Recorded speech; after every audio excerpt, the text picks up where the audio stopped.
It's rare you hear good news about the forestry industry these days, but one small player is hoping to ride out the storm with an Australian first.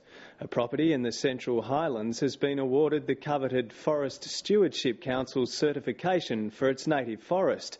It means the owners have met a tough international standard, which is increasingly demanded by the world's wood buyers. State Line's Fiona Breen reports.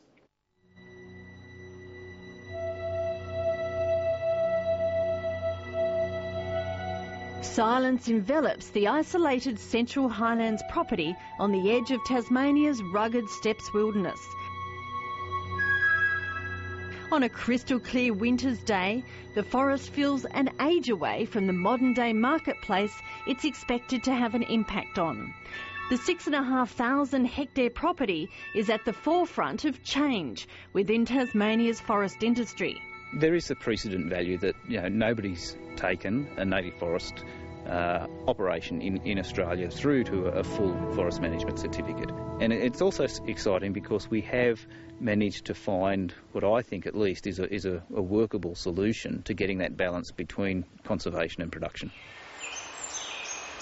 Environmental consultant Rod Knight has taken the property and its native timber forest through a rigorous process to obtain the coveted international certification from the Forest Stewardship Council. Property owners Peter and Anne Downey are hoping it will give their wood the market edge in a world where demand for environmentally friendly wood is rising. The first full native forest certification in Australia is a test case, and the industry is watching it closely. At today's certificate handover in Hobart, all the industry players were there. And congratulations. The Downeys first began thinking about FSC's certification after watching environmentalist David Suzuki on television extol the virtues of a responsibly managed productive native forest. It was the first time they saw an environmentalist supporting wood production. Ultimately, it's all about people. You won't make progress if you've got polarised opinions and fighting each other. It's much better to work with people to get an outcome. Forest Stewardship Council certification seemed like the perfect way to protect their wood resource into the future. The logging system we're putting in place means the trees will have to reach 150 years of age before they're harvested. So our concern was that politics might become such that there's pressure to stop harvesting these types of forests, which would be a really bad idea for Tasmania generally, but specifically for our business. So the idea was to go to the people who are most likely to prevent us from harvesting these forests and say, look, what do you require so that we can be assured of harvesting into the future long term? It's taken 2 years to tick all the boxes required by the council.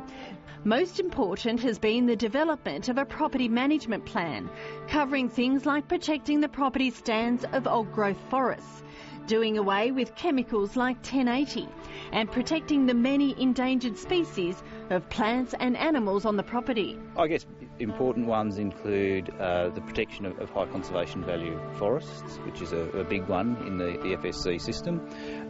It includes ensuring that the forest is managed in accordance with the management plan.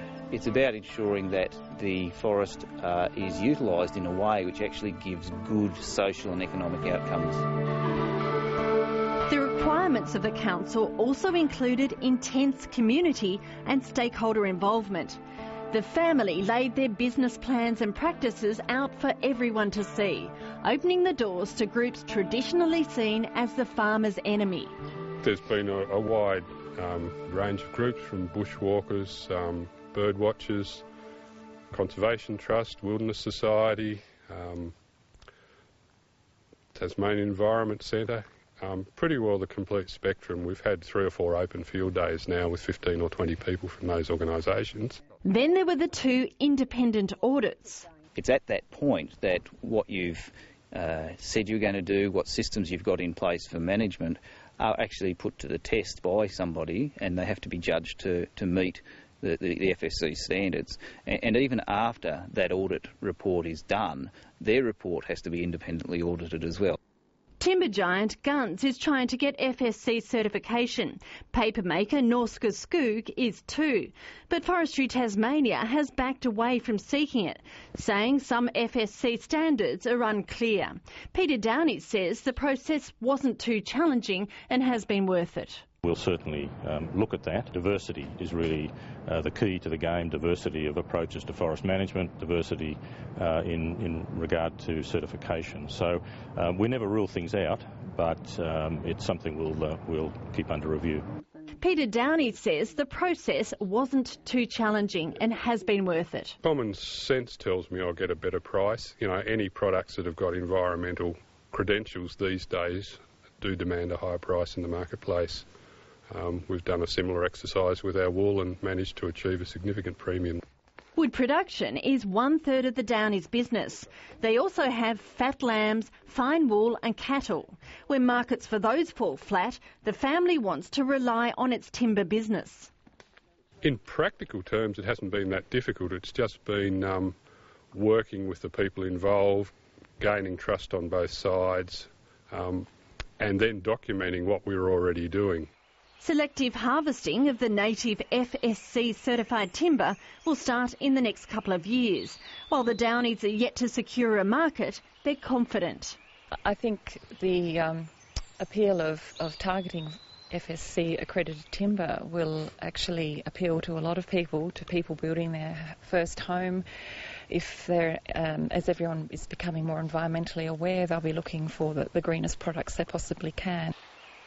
A potential customer might be the Malaysian-owned Tar-An, which runs 2 veneer mills in Tasmania.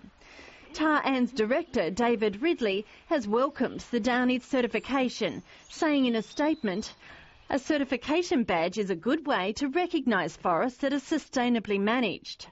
Certification, either it's FFC or PEFC, is becoming the norm in world forestry circles, and such may provide access to some markets for Tar-An."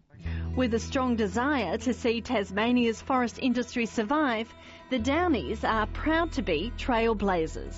That's the beauty of farming. You can make decisions now that will earn you money in 30, 40, 50 years. We're not stuck on a 12-month balance sheet like most businesses are. We can actually think ahead and make sound decisions now that will pay dividends in the future.